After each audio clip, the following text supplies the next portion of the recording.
একজন পুরুষ 4টি বিয়ে করেছেন। মারা যাওয়ার পরে উনার যে টোটাল সম্পত্তি আছে, তো উনার 4টা ওয়াইফের মধ্যে যখন ভাগ করা হলো, একজনের ভাগে $56 মিলিয়ন করে পড়ল। মানে 4 জন $224 মিলিয়ন পেলেন। এখানে কি শেষ? না। উনার টোটাল সম্পত্তির 36 ভাগের মাত্র 1 ভাগ ছিল এটি। বাকি পুরোটা উনি দান করে গেলেন। কথা বলছিলাম ইসলামের প্রথম ব্যাংক জুবাইর ইবনুল আওয়াম রাদিয়াল্লাহু তাআলা আনহুর কথা। এখনকার সময় আমরা যেমন ব্যাংকের কাছে টাকা গচ্ছিত রাখি, তখনকার সময় আমার এলাকার যে মানুষগুলো ছিল, সবাই ওনার কাছে সে টাকা গচ্ছিত রেখে যেত। এত বিশ্বস্ত এবং এত দানবীর মানুষ ছিলেন তিনি।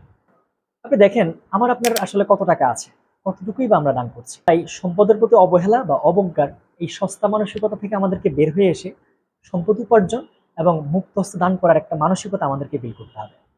যদি ইসলামের 5টা স্তম্ভের দিকে তাকান, এখানে জাকাত আছে, হজ আছে, মুক্ত হস্তে দান করার কথা তো কোরআনের পাতায় পাতায় উল্লেখ করা আছে। কিন্তু যদি আমি নিজেই উপার্জন করতে না পারি, নিজে যদি চলতে না পারি, জাকাতটা কিভাবে দিব? হজটাই বা কিভাবে করব? মুক্ত হস্তে দানটাই বা কিভাবে করব? কিভাবে বা ইসলামের স্বর্ণালী দিনগুলোকে ফিরিয়ে আনবো?